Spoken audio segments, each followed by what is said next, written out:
Welcome to this week's edition of Dugout Dish Podcast. I'm Andy Kiriakides, joined by my wonderful co-host, as usual, Keith Glasser. How we doing, Keith? Great. How are you? You a little chilly up in Rochester today. Got that nice knit cap on. It is. It's we're creeping into we're creeping down to the freezing point, which is 32 degrees here in America. I believe elsewhere it might be 0 Celsius. 0 Celsius. Yeah, absolutely. Well, I don't know what it is in Kelvin. Sorry. Yeah, I can't do that calculation either.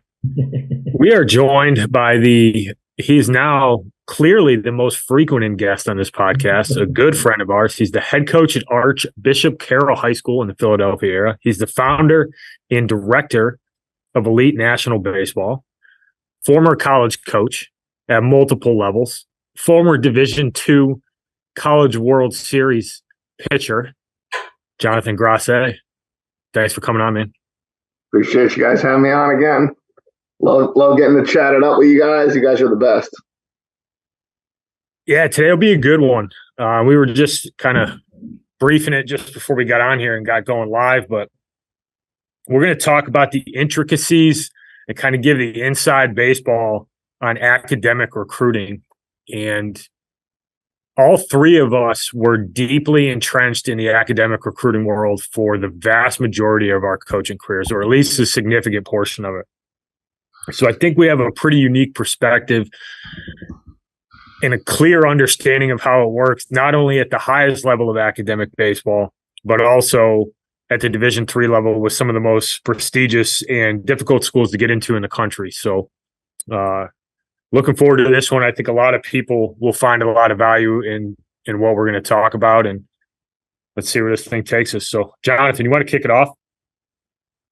Sure, yeah. I mean, I think one of the biggest things, and, I talked to Andy and Keith about this a lot, and, one of the biggest things, and I spent 5 years in the Ivy League. I was down at Furman for 2 years. So I spent a lot of time, helping guys, get to that next level. And obviously, the last 3.5 years or so, helping guys get to the next level as well, in terms of our teams. But knowing what the ins and outs of high academic recruiting is very, very, very difficult to navigate. And I think one of the toughest things that a lot of people run into is that a lot of people are telling them different things on, hey, if you want to go to an Ivy League school, or, hey, you want to go to a high academic Division III school, this is what you have to do. And I think that's super tricky, because a lot of times they actually don't know what they're talking about, and they don't know what they're, telling you is right. And they have, one experience of one player that they, helped place, at an Ivy League school, or, a super high academic Division III school. And they're just going off of that experience. And that's not the case at all. And I know a lot of our guys that, we have, on our teams and stuff like that, they come in and they're, oh, well, hey, I had this idea of this is how I have to get recruited to go to a blank school, and or a group of schools, we'll call it. And it's not anywhere near the reality of what they actually need to be doing. And I think that's the hardest part of it. And I think, right out of the chute, like, if you want to play at a high academic school, you need to be around people, and you need to surround yourself with people that have recruited at that level, worked at that level, or have a huge list of players that they've placed at that level. And placing one player at an Ivy League school, or at a Hopkins or an MIT or a Caltech, that doesn't qualify as, hey, I know the system in and out, because it's very daunting, and it's very difficult to get recruited at those schools. That's just the reality of it.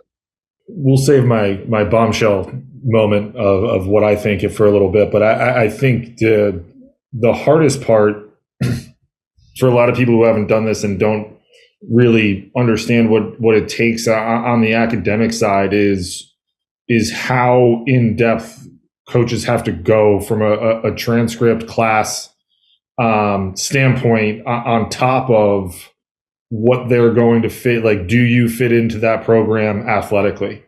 right? Like there's going to be the floor for every single program from an athletic standpoint. But when we start talking high end academic baseball, and what it is we're talking about the Ivy League, the NESCACs, and Stanford, Hopkins, the RPIs, the Rochesters, the those types of schools. They're out there.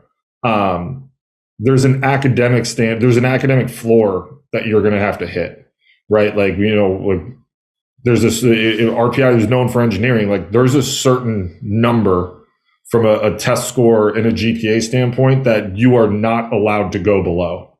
And even RPI being as selective as it is, like, there's other schools out there that are far more selective, so there's a certain floor, and you'll hear it all the time. I mean, you got the Caltechs and the MITs of the world that are denying valedictorians at schools. So, there's a lot more that goes into this, and it's so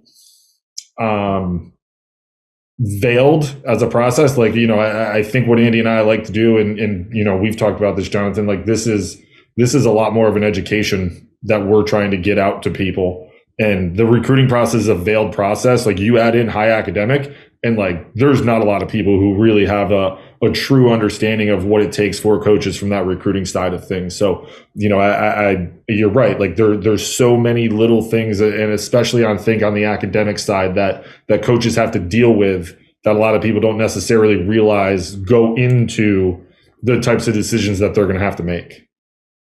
I think one of the hardest things too, and I think we'll just get this right off, kind of everyone's plate here early.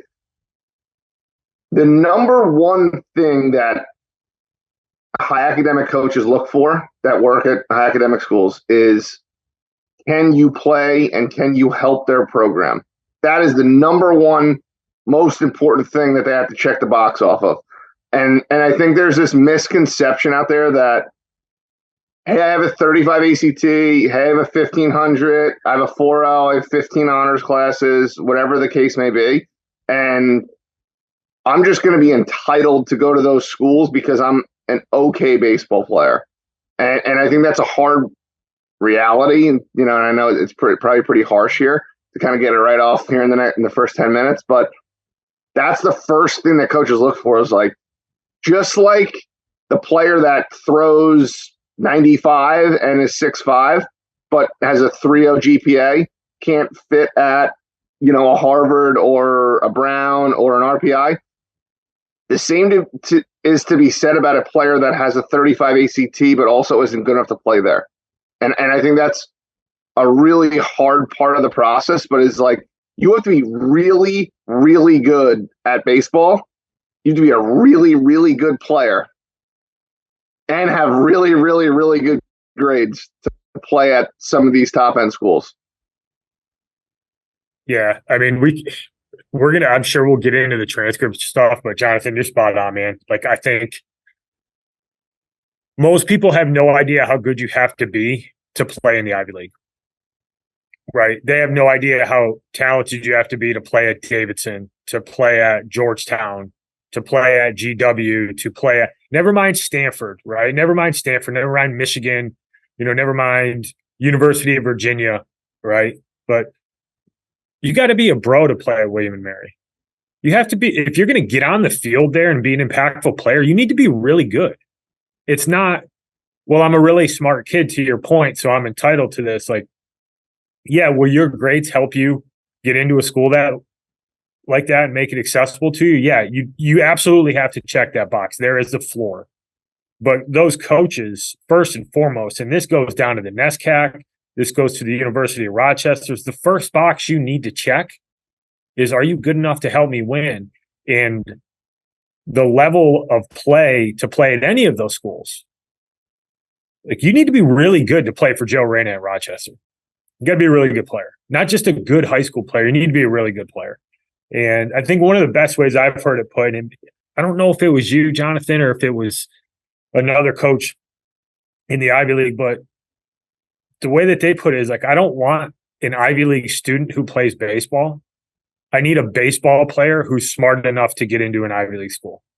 And I think there's a massive distinction between the two, that they're looking for guys who are super committed to playing and excelling on the college baseball field, but they also just happen to do well enough in school and have checked the boxes they need to check academically to get in there. Like you're not Penn going into A&M and winning a series. You're not Columbia going to regional finals. You're not Penn going to regional finals. You don't do that. You don't compete at that level by getting a bunch of academic first kids. That's the reality of it. They have ball players, really, really good ones. For sure. And I think you hit the nail on the head, right? Like you're not Penn going to a regional final. You're not, Columbia, 2 years ago going to a regional final. You're not, Hopkins being a win away from a national championship. Like you have to be a really, really good baseball player to play at those types of schools. And I think there's just, just a major misconception of like, hey, I have good grades and I think I might want to play baseball. And it's like, no, the commitment level at those schools is the same commitment level it is across Division I and across Division II and across Division III. It's just the grades have to match, your commitment level as well. The other piece I want to hammer home around the competition stuff is that, and I think we run into this more. I have more conversations about this, is that they just assume, well, I'm a really good student, I can play at a Division III school. And it kind of goes back to what we're saying. Like, you don't know how good you have to be there. If that's your outlook on it, that like, hey, I'm a really good student, I can go play at Middlebury. Well, immediately I know that you have no idea the type of players that are playing in the NESCAC right now. And that sets you up for failure in the process because there's this assumption that, well, like, I'm a really good student, so those schools must want me. If you think about the trickle down effect, if you're a really high academic student athlete, 20 Division I schools that you're probably super fired up to go to, right? You got Patriot Leagues, you got Davidson, GW, Georgetown, Ivy Leagues. Like the list is pretty small. And if academics is what's driving your process and you don't get recruited by one of those schools, which is hard enough as it is, that trickle down effect into the NESCAC, all those kids who were just short for those schools are playing in the NESCAC or playing at Rochester or Johns Hopkins or, one of those other elite academic schools of Swarthmore, like Emory, Wash U, Chicago. Like those are the kids who are populating those rosters. So think of it as like the kids who were just short for the Ivy League, that kid's pitching at Tufts. And when he's a junior, that kid can pitch in the Ivy League. And that's what you're up against. And I think there's a big gap in knowledge there that like, well, I'm smart, I can go play Division III because I'm smart. It's just not how it works. It's super, super competitive. Yeah, I mean, there's a reason why a lot of high-end Division III schools you will see them at the Ivy League camps, right? Like, I mean, I worked Brown camp when Jonathan was there, and I was still coaching. I worked Columbia camp every year. I know a lot of coaches go to Harvard, Dartmouth camp. There's a lot of, you can get a lot of guys out of those camps. I think, Andy, you and I were having this conversation recently. There was I could be a tad bit wrong, but I believe you, like one of the best guys you got out of Vassar or at Vassar was out of Dartmouth camp that not a lot of people were on. Because that, for a couple different reasons. One, the Ivy Leagues draw obviously nationally. Right, like there's only so many kids that are going to have good enough grades to get in, and also be good enough athletically to be able to play at the Division I level. So as Division III guys, like if they can check the box where you are going to be competitive from an academic standpoint at an Ivy, like they're going to be competitive at your school, by and large. Right. And now you just got to figure out whether or not that kid's going to be able to, that's why those camps are big for Division III guys, because for the most part, like I know this kid is going to be competitive in the admissions process, bare minimum. Now I can lock in and figure out whether or not he's going to help me win can he fit into my program? And I think it's why, a lot of guys want to go work and recruit out of those camps as well. It's the same reason why Head First and Showball in those camps are big, because for the most part, like the grades are there. So it's a piece of the pie that you don't really have to worry about. It's more, can this kid help me win, and what does he look like against other potential Division I and Division III student athletes? So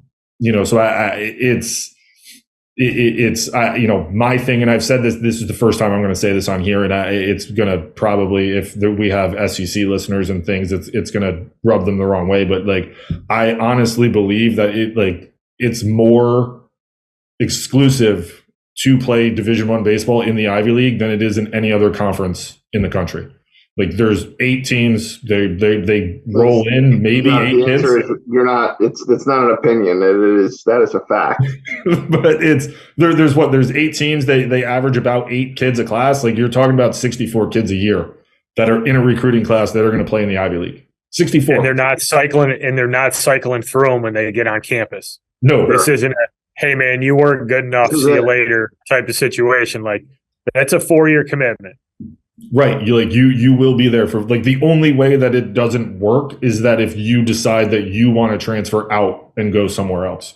And let's be honest, the vast majority, like, if you're playing at Brown, Columbia, Penn, like, you're staying and getting the education.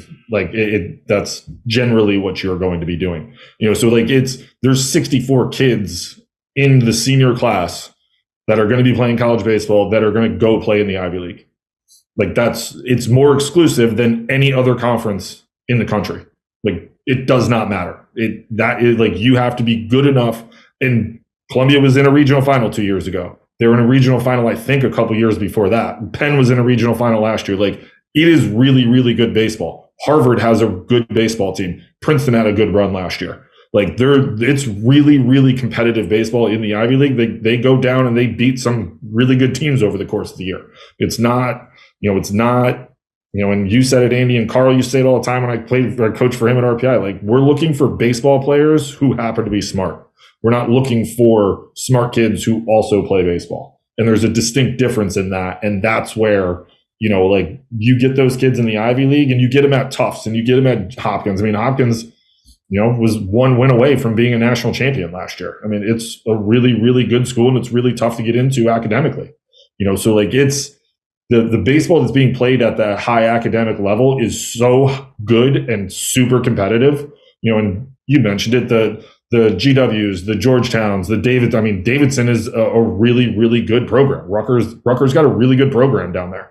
I mean, they got dudes. The Notre Dames of the world. There's guys at these levels that are at, and Stanford. We had CJ on like a couple years ago, I think pre-COVID. Like, they were identifying kids as freshmen and sophomores to get them academically prepared to be admitted.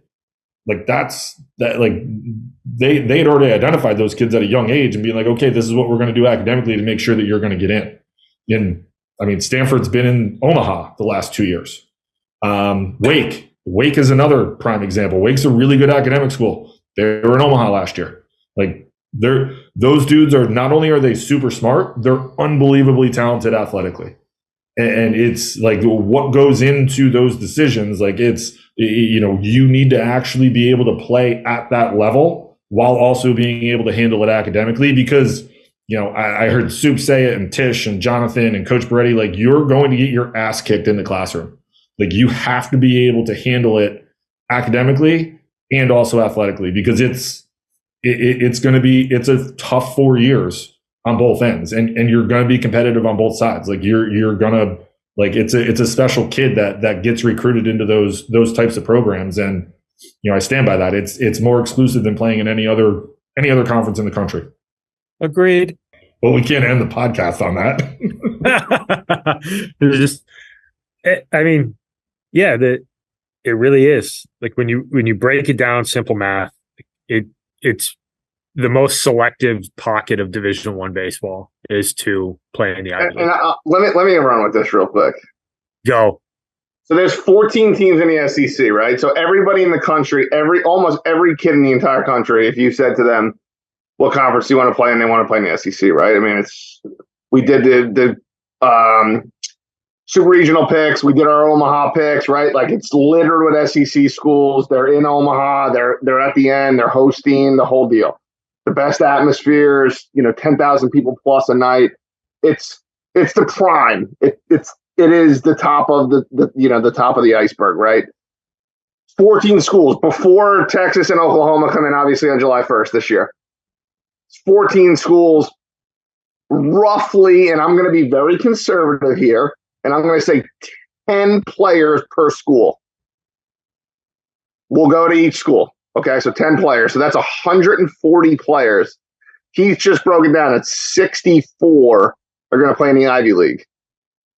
Again, very conservative number of 10 in the SEC freshmen will get recruited, will go to those schools. That's 160, or I'm sorry, 140. There's only 60 going to the Ivy League, 65 going to the Ivy League. That's almost 2.5 times the amount of players to go to the SEC, which when you ask most people what's the prime, what's the cream of the crop, is the SEC. And you're talking about, 2.5 times the amount of players that will play in the SEC as freshmen as opposed to in the Ivy League. It's a huge number. It's the most selective league in the world. It's not even close. There's nothing even in the area code of it. Well, I think the roster turnover is another piece too. Like Ivy League, it's 8 guys a year, and you're not really losing. There's not a ton of attrition that doesn't happen because of graduation, right? Like we've seen the posts. Not going to call anybody out. Like go look at it on Twitter. You got some teams, and for different reasons, but you have established programs, good programs, right, that are bringing in 25 new faces this year, right? Like the roster turnover at the back end of those SEC schools, the churn is going to be significant because of the new transfer rule. If you're guy number 38 on that roster, why would you stay? Right? Like you're never going to play. And a lot of those kids figure that out early and they leave. So I think, and what I'm getting at is I think your number is incredibly conservative. I think there's way more roster. Maybe not way more, but I think there's probably closer to 15 kids, new faces every single year, minimum, coming into the SEC.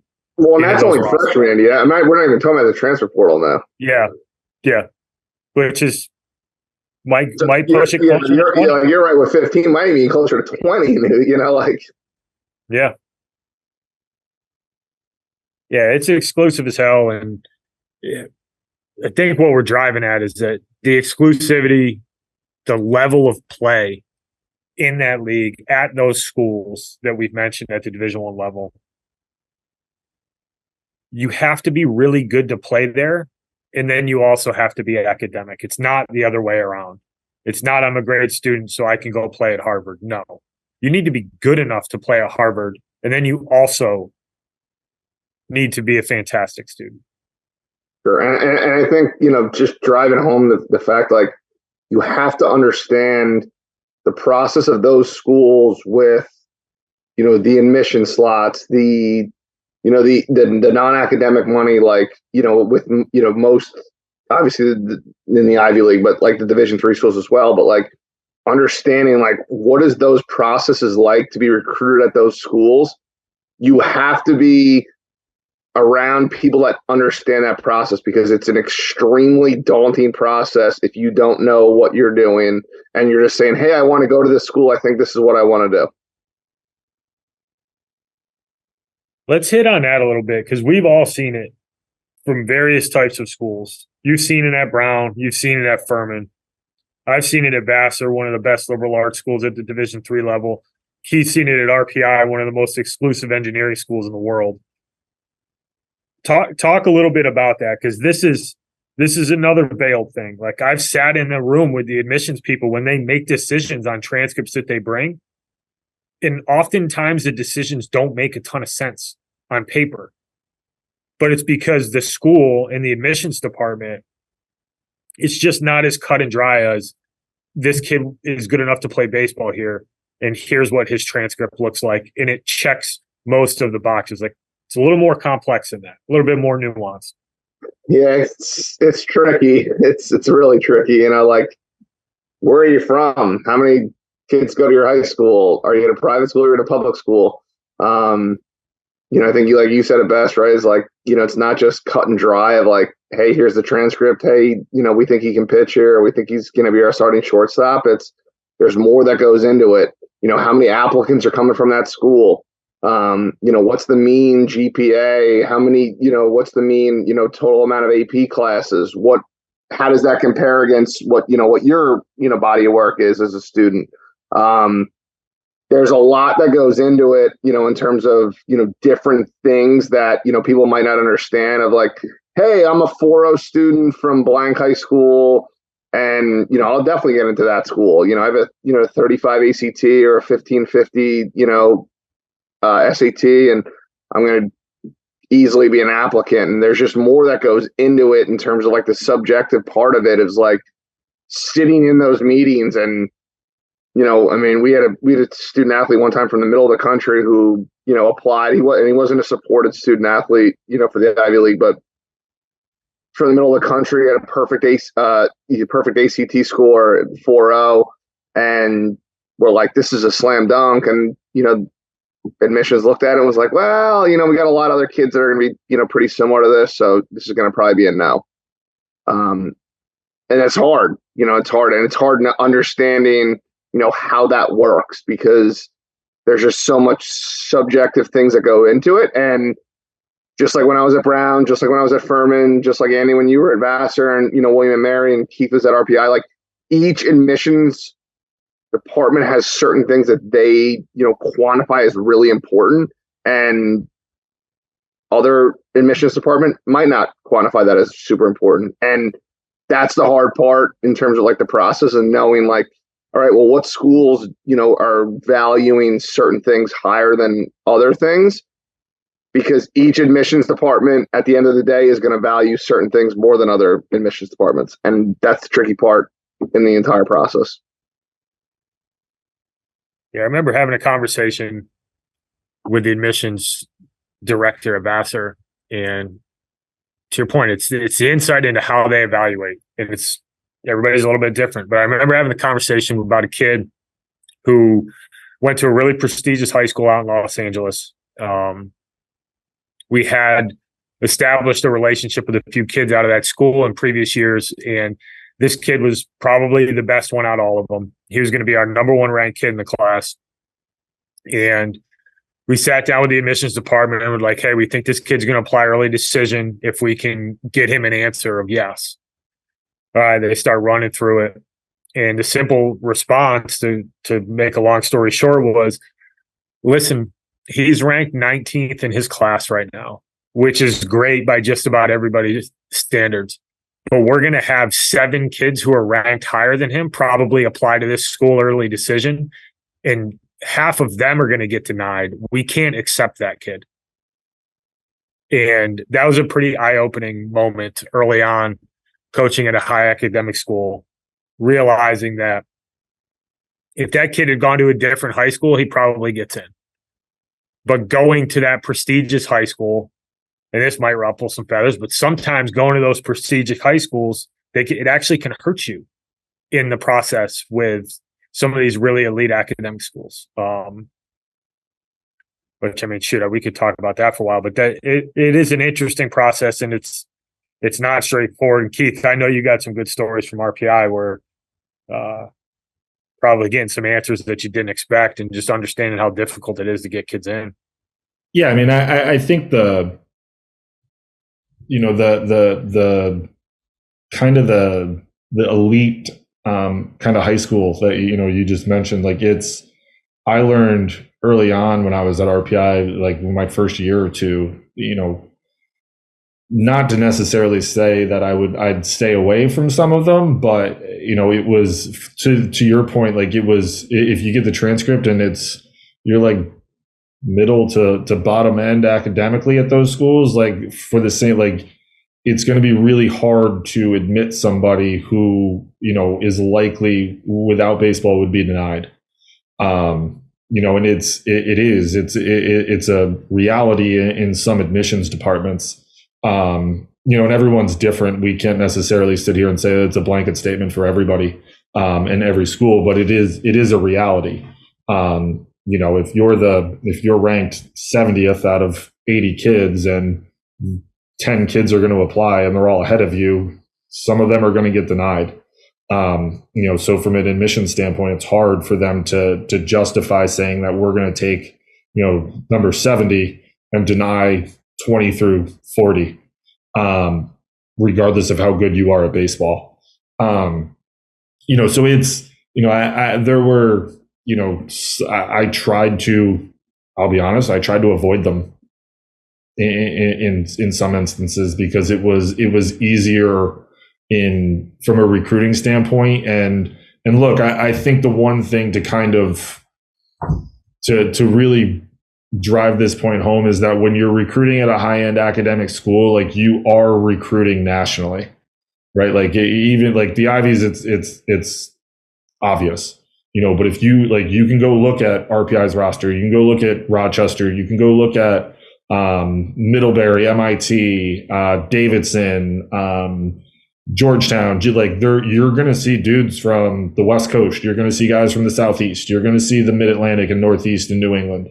Like they're coming from all over because you need to be able to have that reach from an academic standpoint because it is tough to get in there. There's only so many guys regionally. And I used to draw the comparison, like when we played at Marist, and it's nothing against Marist. I love Marist and that, well, hopefully we're really good this year, but it's generally speaking, like you're going to be recruiting regionally, like it's New England, it's Northeast, Mid-Atlantic, you're not really drawing a ton of guys from the Midwest and the Southeast and California. You're just not. It's the reality of what it is.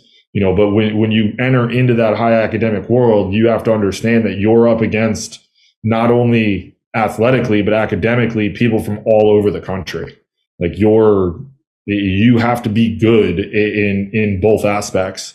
And that's where I think, like Jonathan said earlier, having somebody who in your corner has kind of been through that process before to understand what that is and what that looks like is paramount for you. Because, if you have one guy who played at Harvard, I know Kevin Rogers, when he was with the Dodgers, there was a kid, I think he ended up playing at Georgetown.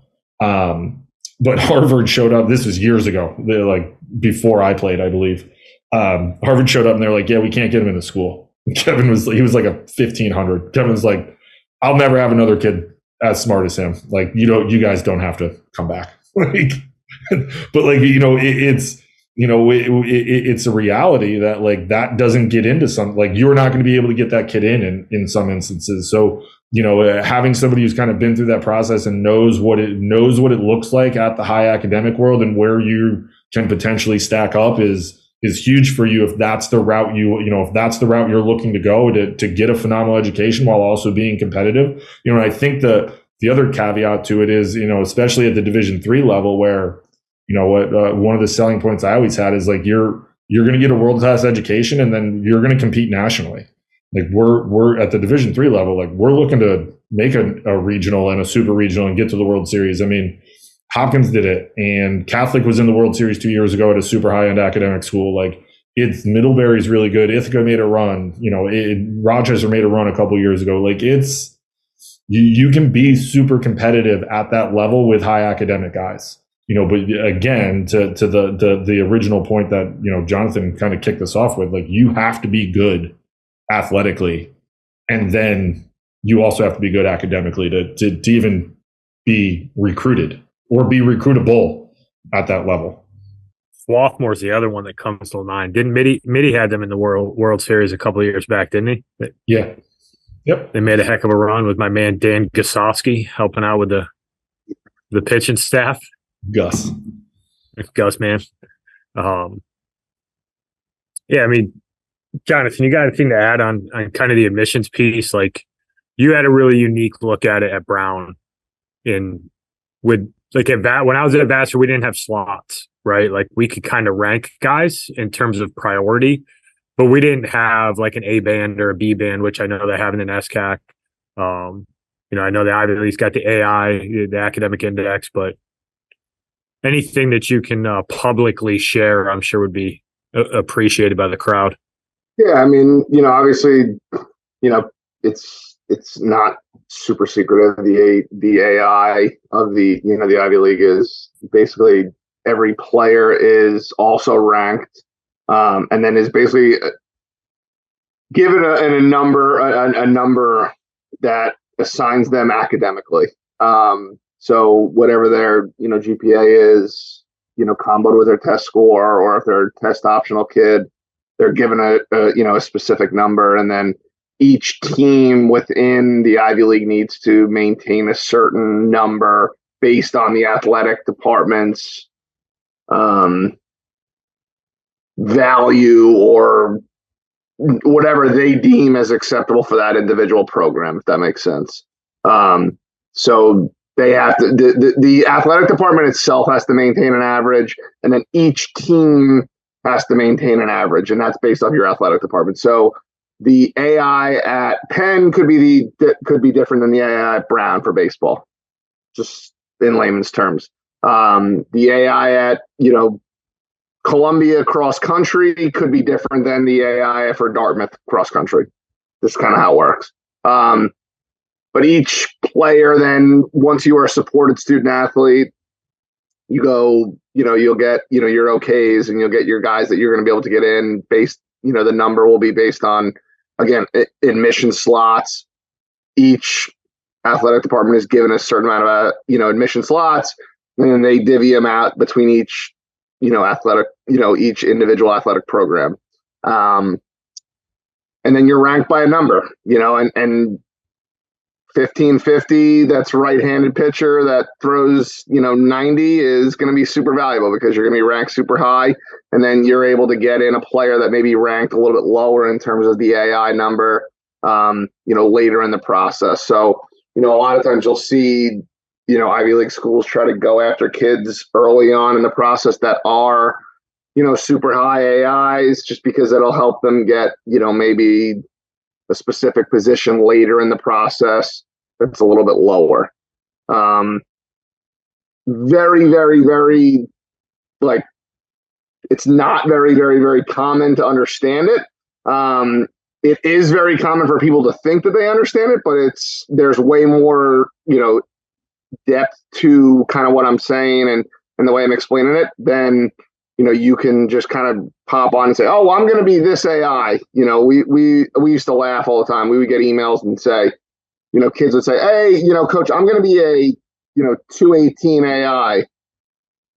And we would be like, how do you know? Like, first off, you're not even close. And number two, like, how would you even go about, don't spend your time trying to figure out what AI you are.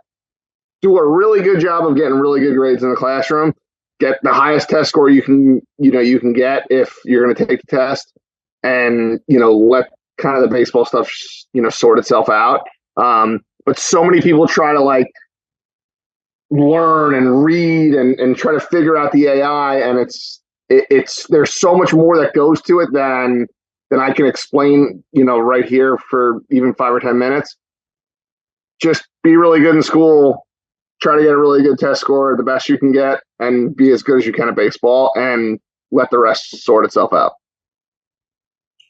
Yeah, I think the one thing to kind of hammer home your point too is that the AI in the Ivy League, and you can correct me if I'm wrong, but this is my pretty good understanding of it, is one of the most, if not the most, well-kept secrets amongst programs and schools in the Ivy League. And I say that because you're an extremely close friend of ours, and Eric, who is an extremely close friend of ours as well, both coach in the Ivy League. I have absolutely no idea what the AIs are for Columbia or Brown baseball. And I'll never know. And I'm fine with that. And I coached college baseball for 16 years, and 10 of them were at a super high-end academic school. If people in the business have no idea what it is, you're not going to be able to figure it out, because it's not. I know that, Keith, right? Eric's one of my best friends too. Just like all of us are. I had no idea what Columbia's AI was. Right. No. Right. The best part is all the time. We used to joke all the time because we'd see grades, and Jonathan and Eric would be like, that's their high guy. But you literally have I've known Eric for 20 years, Like Eric was in my wedding. I have no idea. And he spent 7-8 years at Columbia. Like I have no idea what their AI is. Now I also I also know that like I would never ask that, but I also know like he's not telling me. So it doesn't, if coaches outside of the Ivy League and those programs don't know what it is, like you as somebody who's trying to get recruited has like, you're not going to be able to figure it out. You literally have no idea. So they're like, again, to your point, like there's no point in even attempting to figure this out because you're not going to be close. Just get really good grades, be really good at baseball. Right. Correct me if I'm wrong, Jonathan, but like you don't have any say in the AI. Like you pass that to admissions and they tell you what the number is. Hey, this kid's a 221.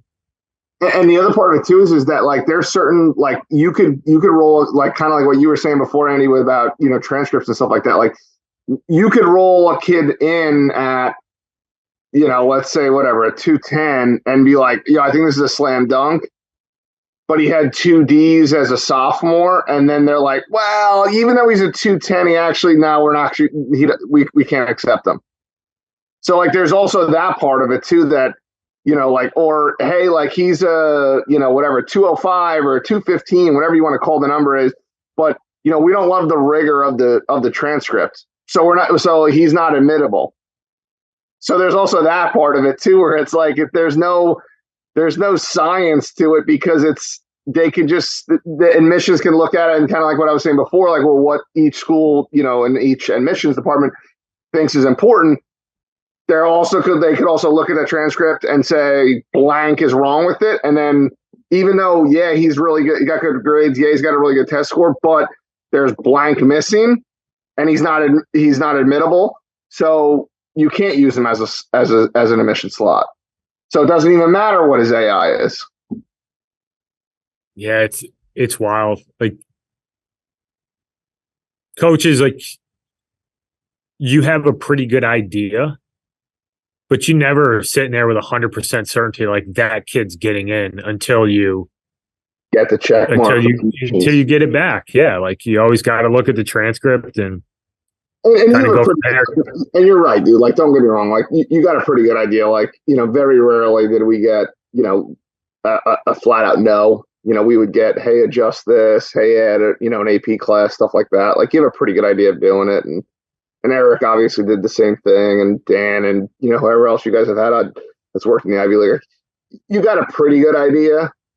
Especially, I was there for 5 years and, me and Mac were there together for 5 years. So like we had a pretty good idea. Like we could look at a transcript and be like, it's close. Like we can at least submit it. But you never really know. Like you don't really know until it's submitted. Like, and that's the reality of it. I never sent a transcript because we got a kid who's going to Columbia. He'll be there next fall. So, obviously we know Tish and Eric and, when we were there, and not one time did they respond with, yeah, that kid's good. It was always like, that looks competitive. Let me run it up the pole and get an idea where he's at. But the funny thing is that the phone call always came after they knew how good the kid was. And then it was, hey, get me his transcript. I want to check. It was never transcript, then tell me about the player. Kind of going back to what we were saying. It was always, that kid's really good. Is he in the ballpark? And we would answer with like, yeah, I think he's worth running the transcript up. Like it's pretty close for what you guys might need. And then they would go do their jobs and figure out if the kid was admissible or not. But yeah, there's a lot to it. We had a kid this year, like really good player. He's a Division I player, like really good. And so they saw him play. Tish was still at Columbia at the time, saw him play and was like, hey, can you give me the transcript? But like you said, like always, hey, what kind of player is he? I like him. Hey, send me the transcript. Let me see if this works. And it ended up not working with the transcript, which is fine. You know what I mean? And that happens. But it was always, what type of player is he? Oh, let me check the grades out. And I think, again, that's the biggest part of this, in terms of the high academic world is just like, you got to be really, really, really good. And it's super, super, super competitive to play at those types of schools that you want to play at. I want to get to some of the exposure stuff, but I just thought of this. The other thing that adds a wrinkle to the whole Ivy League and Patriot League and some of these high academic schools is that you don't get a lot of wiggle room to mess up. You've got limited spots. So you need to be really thoughtful about how you build your roster. And I think that gets lost in the shuffle time sometimes too, because you can't use a spot on a kid if it doesn't fit with how you have to build your roster. Like, you can't always just take good players. You have to be a little bit more measured about how you construct your roster. Like, you can't take 2 catchers in a year that you need to get an extra arm. Like, you have to make some decisions on how you build things. I'd like to get your thoughts on that. Yeah, I think that's one of the hardest parts of this, especially the high academic world, is like, and I think you hit on it earlier about like the turnover and stuff like that when we were talking about the numbers. You can't just bring in 3 catchers and a guy doesn't work out and you just bring in another guy that, or 2 guys the next year. Like, it doesn't work that way. So there are going to be years that certain schools don't need catchers. There are going to be years that, certain schools don't need an outfielder, or they only need a left-handed hitting outfielder, or they only need a, outfielder who can really run. And it's like, hey, that can be your dream school. But the reality is that they're also, kind of confined into what they're able to bring in. And if they can't bring it in, or they went early on a guy in the fall, or whatever the case, maybe they went and got a guy that they liked, earlier on in the process. It doesn't matter what your grades are, how good of a player you are. They might not be able to take you, and that's not the case in the ACC. That's not the case in the SEC. It's not the case, in the, rest in peace Pac-12. But like, that they can just go and say, oh, all right, well, yeah, we brought this catcher in, we brought Keith in, but Andy's way better. Like, we'll just bring him in too, and then we'll just figure it out when they get to campus. Like, that's not the case, for these academic schools. So like, it's hard, and I think the flexibility part of it, as a prospective student athlete and as a family, like, you have to be super flexible about that, because the reality is that they're probably only taking 1 catcher a year, maybe 2 at most. They're probably only taking 2 to 3 infielders a year at most. They're going to take 1 to 2 outfitters a year. Like, there's not a lot of spots there. So like, to just say like, oh, well, I want to go to Brown. That's my dream school. That's where I want to go. Well, if we have 3 catchers on the roster and we're not bringing a catcher in 2025, you don't need to go to prospect camp, because it doesn't matter how good you are ultimately. They don't have wiggle room to just say, well, we'll just bring him in anyway. It doesn't work that way. So it's super hard. It's, it's like a chess game of like understanding the academics, understanding obviously the athletic piece, but now also you have to throw into like what the roster needs are. And like, well, we're bringing back 3 catchers. I only have 32 guys on the roster. Like, can I really bring in a 4th catcher? Can I truly take the best available player? Sometimes. But there's also a lot of times you can't. And you could have the best catcher in the world whose dream school is Brown. And if you don't have a spot, or you took a catcher already in his class, like, there's probably not much you can do, because you don't really have the roster flexibility that these other schools have. So it's hard. I mean, break down the 8, right? We'll ballpark it at 8 in terms of slots, right? If you're going to be competitive in a 40-game Ivy League season and you're going to go on and do some damage in the NCAA tournament, it's going to be tough to be good if you don't have at least 16 arms on campus, which means you need to bring in 4 of them every year. If you're going to break down, I'll give you a roundabout 8, right? 4 arms, a catcher, 2 infielders, and an outfitter. And basically every other year you can take the second infield slot and make it a utility slot, so you can make it an infield/outfield slot. Yeah, take a good athlete and figure it out when he gets there, type of thing. Yeah, because you still got to bring a first baseman into it. Like, in those years that you're bringing 2 infielders in, like, somebody's got to play the corners. Like, I mean, obviously but somebody got to play first base, and if you play at a place like Columbia, like you're going to want them to be left-handed, like, and even at Brown, like we really wanted right-handers because, short porch to, the left. So like each school's got things that they can value. Like, all right, well, Columbia can take a guy that, maybe can bop it because smaller park, wind's usually blowing out. Where at a place like Yale, like you probably want to be, that extra guy, you want to get a guy who can run. But like, again, like, like there's just so much to it that there's like, you can't just say like blank is what happens. You know what I mean? Like I just gave you like, hey, this is what you would do with 8 players. And I'm already, kind of contradicting myself, right? Of like, oh, well, Columbia can take a guy who can bop and, wants a guy run, whatever it is. But like, there's just so much that goes into it that there's so much subjectivity to it. It's so hard. It's that minutia, and it's the detail that if you haven't been involved in it, if you don't know those coaching staffs, if you've never seen that conference play, if you don't understand the academic portion, if you don't know how the rosters get constructed, like if you miss any of those pieces, you're acting with incomplete information. Sure. How do you get in front of these guys? I think that's probably the next big question that anybody who's listening to this wants to understand. Like, all right, I'm a good player. I got really good grades. What are some of the best ways that I can use my time, my effort, if I'm going to take ownership of the process as a high school player? How do I get in front of these guys, and what are some of the best ways to do it?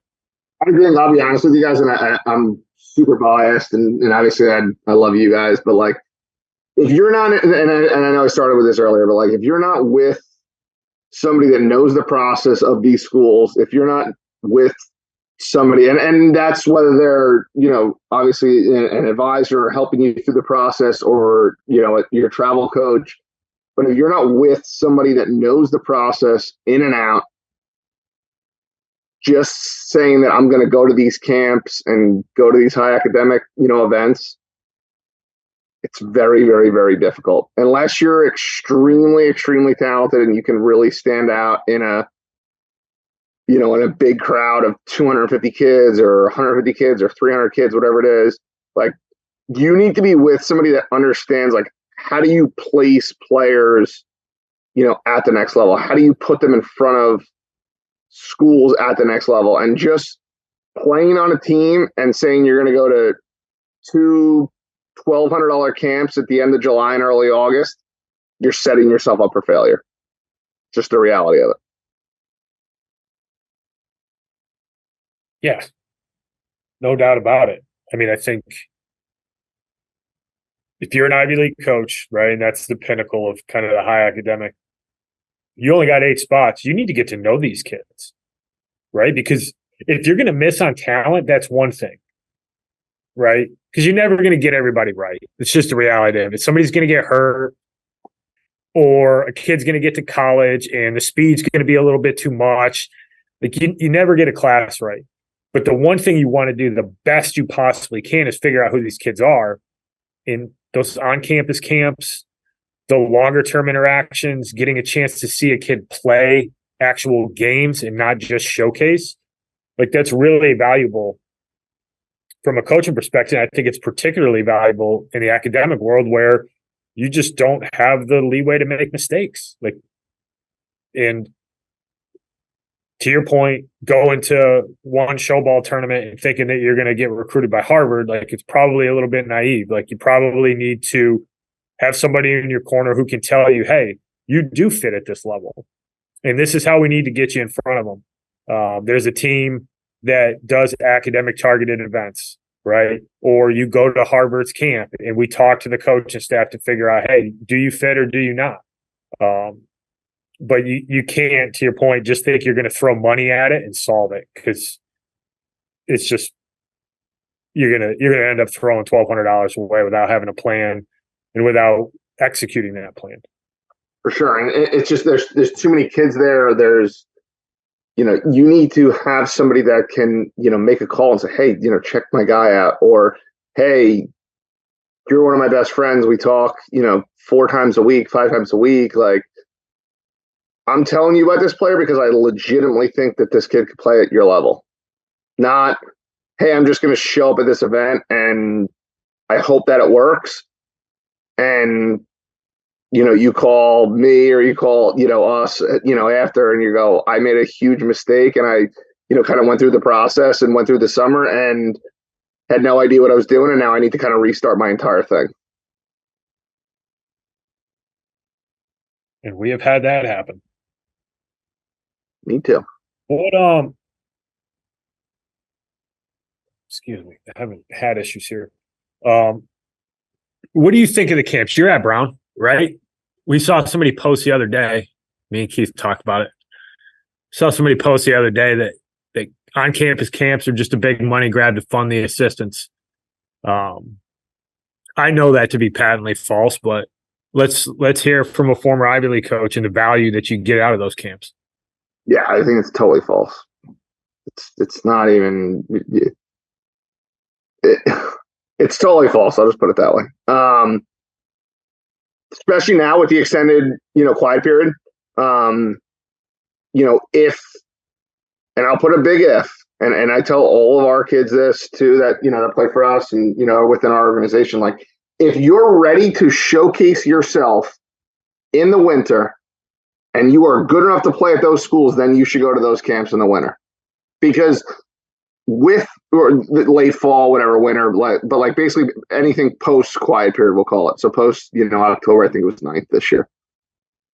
Then you should go to those camps. If you're going just for an experience and I hope they follow me, you're wasting your time. But if you're good enough in that quiet period to potentially play at that school, I had 2 guys go this weekend to a camp that are close. They might not be good enough, I don't know, but they're close. It's worth your time to go to it because they're making that's the only place they can make decisions. They're not leaving campus. They can't go anywhere. They have to sit at home. So the only way to see the players that they want to recruit is on campus. So it's not a waste of money if you're good enough. If you're going to hopefully for them to follow you, it's a waste of time. But if you're legitimately good enough and you think that you can legitimately play there at that time, then it's phenomenal. Never mind the fact that there's camps that are, maybe close to your house that, you can go through, 8 weeks of hitting, clinics on, on a Monday night and, you hit under the lights or, at the stadium or whatever. And they're development camps too. Those are huge this time of the year. You're not playing games. You're able to develop. So this idea of oh, it's a waste of time to go to, on-campus camps because they're just paying the assistants it's ludicrous, to be honest with you. The other thing too that I think is to add on to that is if you're with the extended rule that you can't talk to anyone until August 1 going into their junior year. If you're a 2027 right now and 2026, if you're close, you need to know or someone needs to tell you you're close. But even if you're a 27, you could save the money of going to the whatever camp, not because it's a waste of your time, but because you could spend that money on a gym membership or a development type thing like you were just talking about that's going to get you further along because you can go to that camp next year as a sophomore in the winter and showcase yourself in likely a better spot than you are as a 14-year-old freshman in the winter, depending on what you've, kind of done to that point. But, I think it is dispelling the myth of it's not a complete waste of time or money, but you need to be, and Andy said it and you're driving at it, you need to be recruitable or at least close to where they're going to want to follow you coming out of that camp. Because they can't, the second you leave campus, they can't talk to you again until you go to another camp on their campus. So it's, it's figuring out whether or not it's going to be worth it for you from getting that follow standpoint that early in the process? And is the 150 or $250? What's that? You're dead on. I'm gonna add one more to that. So we had a guy last summer. He was a 2026 grad, and he's really good, really good. And we took him to WBA with us, and we went down, and I sent a video to a friend of ours, you guys all know, who's an ACC assistant, and I was like, "Hey man, what do you think?" And his text back to me was, let me know if he's that good next year, and we'll be in touch. I got the same response from a different ACC coach. Same exact thing. Like, yeah, man. Like, just keep me posted. Like, let me know if he continues to get better. Like, that was literally the text. Was like, "Yo, man, I trust you. Like, let me know if he's next year if he's this good. Then we'll be in touch." I'm like, okay. But like you said, Keith, like you're, like as a 2027 grad, like you're more valuable to go to spend, go to a gym membership or, go to, a tread or a drive line or whatever. Just, continue to develop and get as good as you possibly can get. But you don't need to spend time on these quote unquote follows. Like the one thing I tell our guys all the time, this is a what have you done for me lately business. Nobody cares what you are now, and then they hope you are, later. What are you currently right now? That's what they're evaluating you on. That's just the reality of it. If you're 2025 and you want to spend money going to a camp right now, you need to basically be good enough for that program today. You're getting close enough in the recruiting process that you're not really projectable anymore. Yeah, of course, coaches know you're going to get better. But if you're a right-handed pitcher and you're 81 to 83 and you're spending money to go to Division I camps right now, you're wasting your time. Go focus on getting better and then show up in the spring and be 84 to 87. And now maybe we got something. Now maybe we're cooking with something, right? And it's kind of the same thing with a 26. Like unless you're a bro, you got to understand that you're still going to have to prove you're a bro in July when these guys actually go and watch you play a game. All you're doing is going, you're just a guy that they go, oh, okay, well, maybe I'll see that guy this summer. And if you're lucky enough, you've got somebody in your corner who can keep you at top of mind with that coach and keep the progress going. But like if you just show up to camp, let me go one higher, Andy. Like if you have the right people in your corner, you're in the right organization, you have the right people in your corner, like you don't even need to go to that camp to get on that list. Like just get better. Yeah, you're right. As a 26, and then they'll get you in front of them in July. Yeah, you're right. Yeah, you're absolutely right. Yeah, it's right? Like you know what I mean? Like like.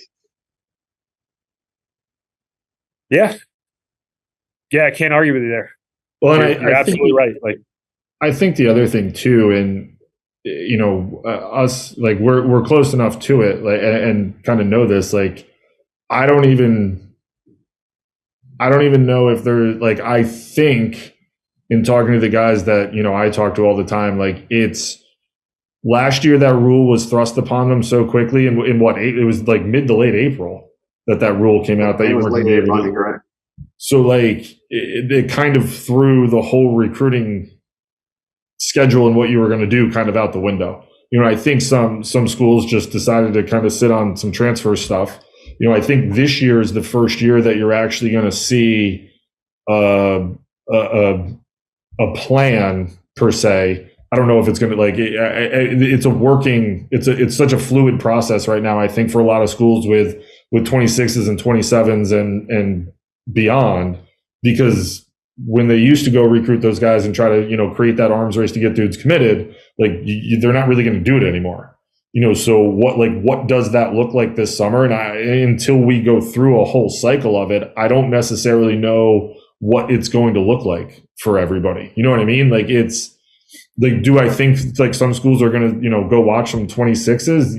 Yeah, I do. And some 20, but like, not nearly at the frequency and what they used to do when guys used to go sit on the 14U, Georgia tournament, because like why go spend the money and time to do that if I can't talk to this kid for 4 years. Like, let me just see if I can get him to campus at some point and kind of go from there. And then if he's good enough in a year or two, like, okay, then we'll get a little bit more serious there. And I don't know, like, I don't know the answer, and I don't think anyone really has that answer right now, because this year is going to be the first year where there's going to kind of be a targeted plan for programs of like, okay, this is where we're going to spend the majority of our time, energy, and effort from a recruiting standpoint. And then, maybe we'll go do some of this stuff too.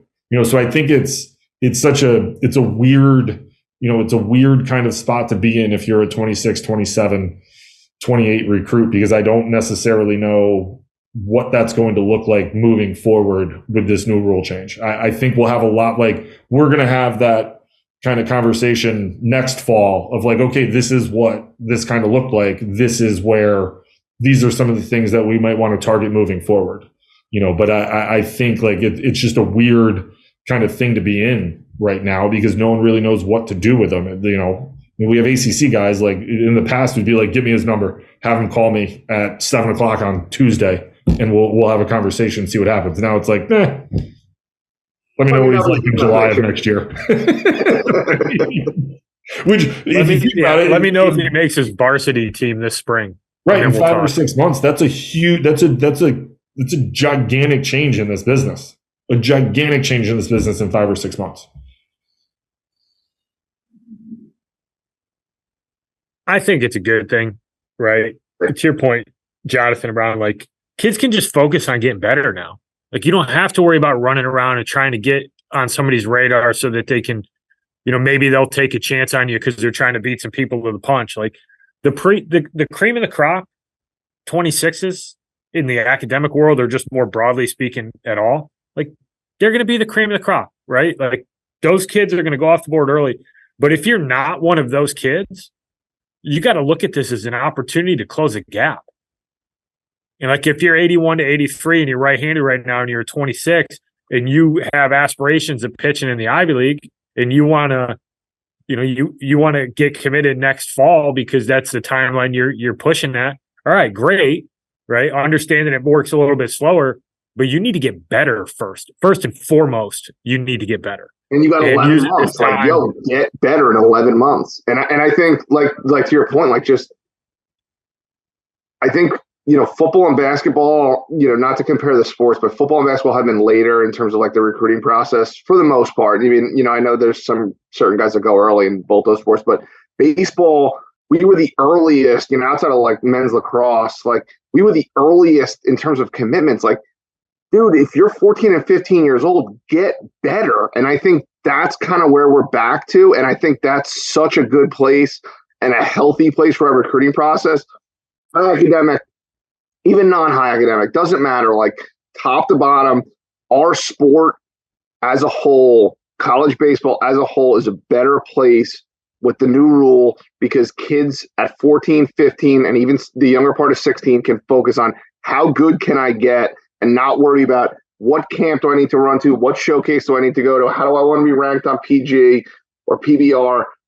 All that stuff is great, but the main focus is like, all right, I need to be as good as I possibly can be on August 1st walking into my junior year. And I think that's phenomenal for everybody involved, like you said, Andy. Phenomenal. I think for a lot of guys, go ahead, Keith.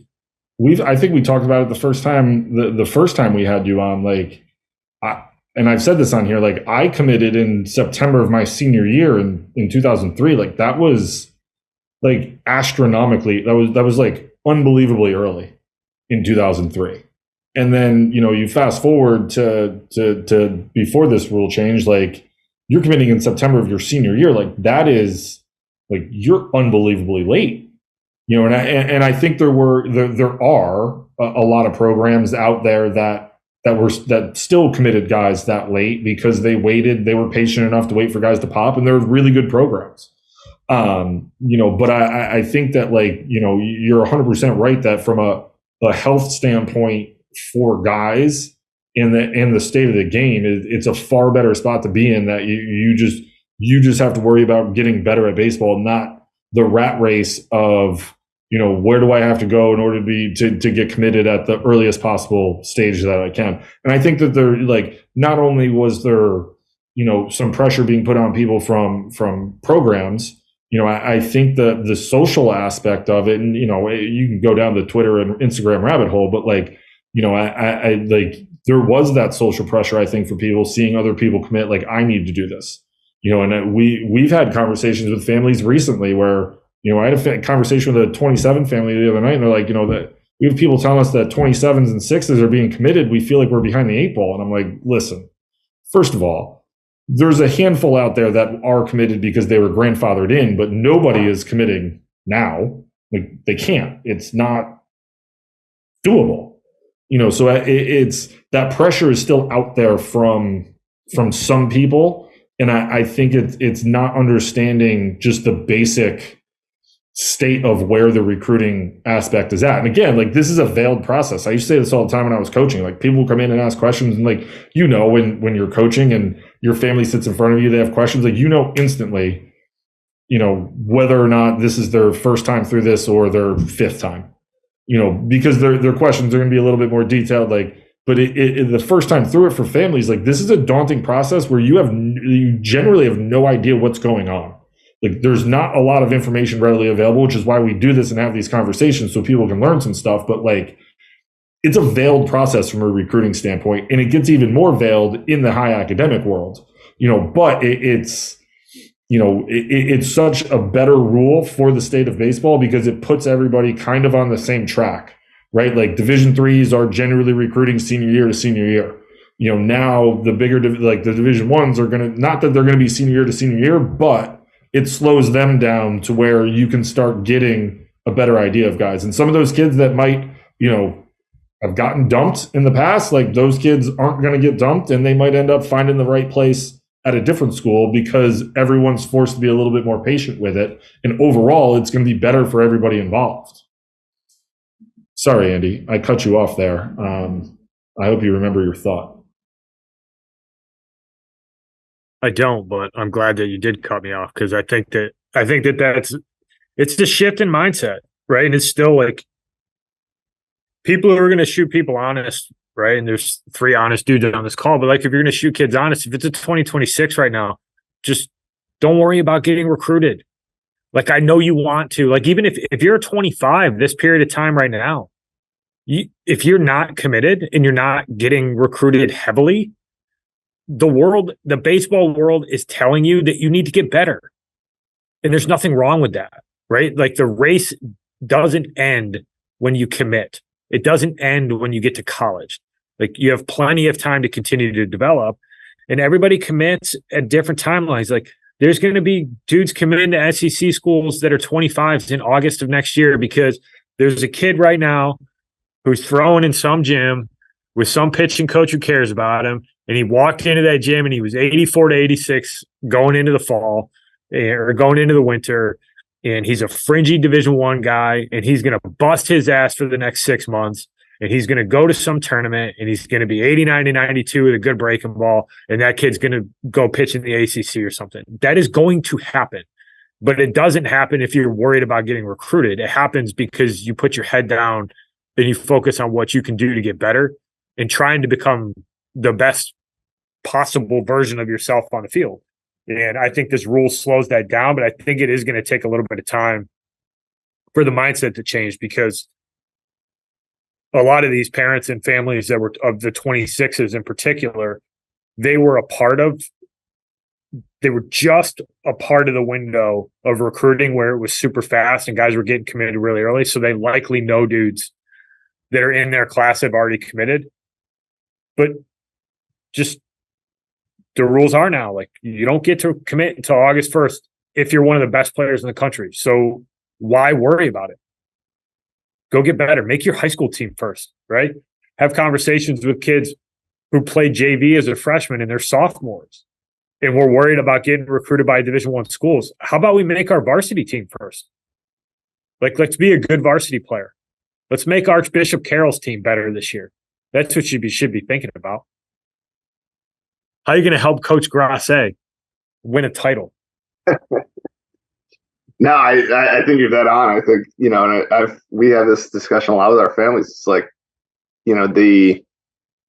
but again, like before, the last 10 years or so, 6 years, whatever, to 8 years, whatever you want to call it, that mindset has gone away. Like it's just get better is like it's greeted to us like it's like a foreign thing. And it's like, because kids weren't able to get recruited at all times, there's just like exposure. And it's like, no, like now it's time to like get really, really, really good. So like, it's November. Like, how good can you be in June? Like, do you want to pitch at Columbia? Do you want to pitch at Brown? Do you want to, play at Penn? Well, you got to get really, really, really good in the next, whatever you want to call it, 7 months, 6.5 months to do that. Like, get after it, because they're going to judge you on what you are next June, not what you are on November 20th. So to get really, really, really good and get really good grades and let the rest sort itself out.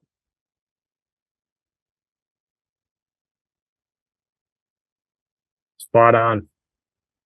I want to open it. We're talking about showcase, and we got off the topic a little bit, but I do want to bring it back to something, because I know you're doing something pretty unique this upcoming year.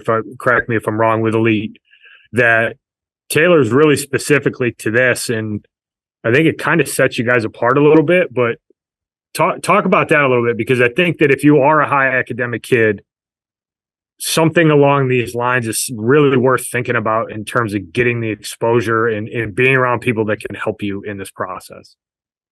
Yeah. So what we designed is a team that is specific for high academic players, and it's surrounding yourself with obviously myself, but a couple other Division III head coaches that are going to coach the team, and we're going to high academic specific events so that you don't feel like you play on this team all summer and then you need to go and spend the $1,500 on all these different camps and run around. But you can basically take your team concept and you can put it together with the showcase part of it, with the high academic part of it. We'll put you in front of the schools. We're going to meet with you and kind of give you the rundown in terms of like, where are you at academically? Where do we see you athletically? What's some of the feedback we're getting from you, from coaches, on the athletic side of it? And then what do you need to focus on the second half of the summer to best suit you, and not just feel like, hey, I play on this team. We play in, 6 tournaments in, the middle part of the country or in Texas. And, now I need to go to, these 2 camps that are $1,200 each just to get in front of the high academic schools. So a little bit of a unique opportunity to kind of take the team part of it, but the showcase and the exposure part of it, and kind of combo it into it together. Freaking love it. Yeah, I mean, I know you were talking to us about it before, but it's a unique way to angle it, and it's uniquely tailored to exactly what kids like that need. Like, you need the tournament exposure, but you also need some freedom to get in front of some other schools potentially, and make sure that you have the ability to go to some different stuff. A lot of time guys get stuck and they're on a travel team and they're booked all summer and they can't go to camps, or they get stuck in a situation where they play Thursday through Sunday. You get a right-handed pitcher who throws on Saturday and somebody holding the camp on Tuesday, and you're showing up to camp on Tuesday and you're not really sharp. You're not really ready to go in terms of being able to showcase yourself. So I think being able to build that stuff in is awesome. Yeah, and like you said, it's like it's uniquely, putting a specific group of kids together that are looking for the same type of thing. And people ask us all the time, like, oh, do you have like a minimum GPA, or do you have like a minimum test score that you guys are looking for to play, with you guys? And the answer is no. It's just, hey, I can get on the phone with you guys for like 5 minutes, probably even less than that, and figure out like, hey, is this the opportunity that you want, based on what you're kind of telling us in terms of what you're looking for in a school for you for the next level. And that's the biggest thing for us is like, we're looking for not a lot of guys, couple, 13, 14 guys that are specifically looking for something, in terms of the high academic world. And that could be Brown, Yale, Harvard, or it could be F&M, RPI, Vassar, Bard. Doesn't matter. We're looking for those types of guys and not guys that are, hey, it doesn't matter what level I play at. I just want to play at the highest level of baseball. It's more, hey, I want to go to a school, kind of like what Keith said earlier, that, will serve me the rest of my life. And I'm willing to go Division I. I'm willing to go Division III, but I want to play at the next level and I want to play at the best academic school I possibly can play at.